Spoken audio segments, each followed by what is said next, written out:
Hello everyone, Nathaniel Gavronsky here, and I am at Washington, Texas. This is commonly known as Washington on the Brazos. I'm going to make this video really quick because I want to crunch time, but I'm going to give you the laydown. This is actually one of the most important parts in Texas history. Probably the only thing more important than the Battle of the Alamo is what happened here. Okay, so after the Battle of the Alamo in 35, when the Mexicans were forced out by the Texians in December 9th, this is where Sam Houston kind of set up his headquarters because they knew that Santa Anna was going to return. The building you saw behind me is a reproduction of the building that they would put up for a convention that was going to be held here, as we knew that Santa Anna was on his return. Santa Anna arrives in February 27th back to San Antonio by the Alamo, and the convention of 59 delegates meet here in a building that was put up by the city of Washington in order to house the convention. Now, the city of Washington gets its start from one of Austin's original 300 by a guy named Andrew Robinson. He has this huge tract of land. He actually gives part of it to his son-in-law, a guy named John Hall, and one of his business partners, Asa Huxley, is actually from Washington, Georgia, and that's where they get the name. It's not directly named for George Washington. This is Texas. It's also Mexico at the point, and just recently from Spain. He just happened to be from Washington, Georgia. Asa Huxley was. When he came here, he said, "Well, what's his name at Washington?" So it wasn't directly named for George Washington directly, but Georgia, as Washington town was. It gets called Washington on the Brazos later on during the Civil War. They distinguish it from Washington on the Potomac, or Washington City, which is Washington, D.C. So they have this little town. They start filming it, building it up, and it actually does have quite a few streets and stuff. There's a ferry that runs back and forth here across the Brazos River. And they try to navigate boats through here, but the boats keep sinking. The river's not really navigable. But, after the battle, again, pushing the Texians out of the Alamo, and at the time they actually have a convention here. They meet on March 1st. They declare independence on March 2nd. They're writing the Constitution after they elect Houston to be the commander-in-chief of the Army. Houston goes out to try to reinforce the Alamo, but is not able to do so, and is the runaway scratch all the way back to here. The government is still meeting here when they find out that Santa Anna is returning, so they got to bail. So they get the Constitution done, which is basically copy and stamp pasting the U.S. Constitution, and they head to Harrisburg. Harrisburg is where they set up shop in Jane Harris's house for the next couple of weeks, and this place is basically abandoned.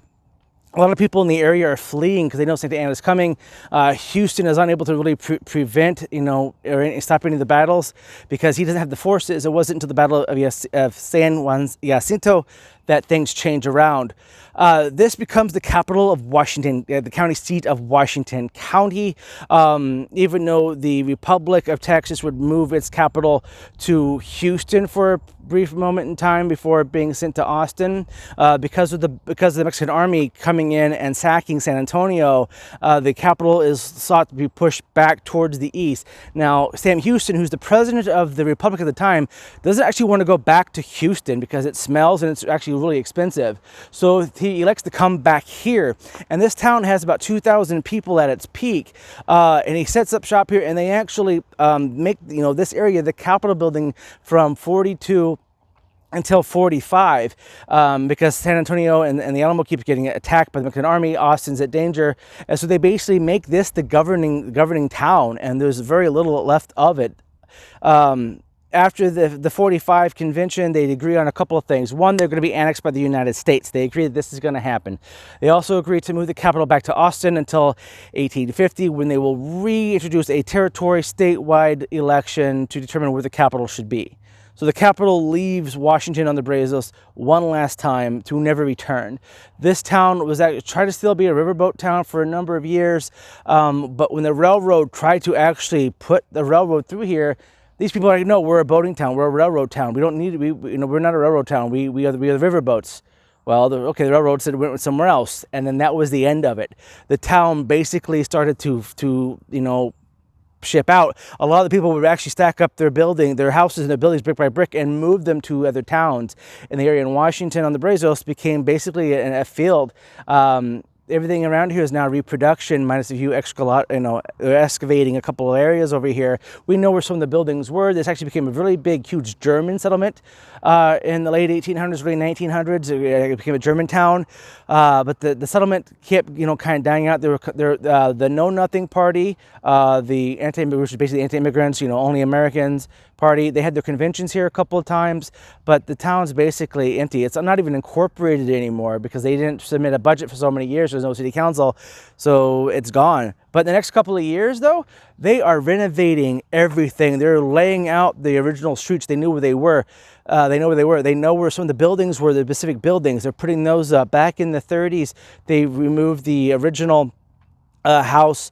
The last Republican of Texas is president to this area. So in the next couple of years, this place is going to be hopping. It'll be an important place. The visitor center gets quite a few visitors. This is a very interesting place. It's very the heart of Texian history in the Republic of Texas, Washington on the Brazos. I think it's something more people from Texas should come to.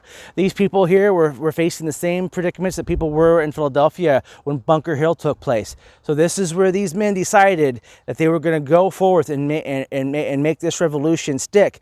And it wasn't an easy going. While they were signing the Declaration of Independence from Mexico and doing their Constitution, they were losing every battle. The Alamo, Gonzales, Goliad. It wasn't until a band of luck that Houston found out where Santa Anna was going and were able to head him off, leading to the Battle of San Jacinto, giving Mexico its de facto independence until they were annexed by the United States on February 19th, 1846, when it was previously known at Angel Jones, the last Republican of Texas president, said the Republic of Texas is no more, in a very pompous ceremony in Austin, signifying the end of the Republic and the birth of this great state of Texas. So this is a really important place. I wanted everyone to kind of check it out. The next couple of years, this place is going to be unrecognizable. It's going to be greatly improved. The state is putting a lot of effort into building up its historical areas, and so please come check out Washington on the Brazos. Not a way as he's describing against the Washington on the Potomac. So I'm Nathaniel Gavronsky. Please like, share, subscribe these videos. Stay healthy, stay wealthy. As always, stay wise, America.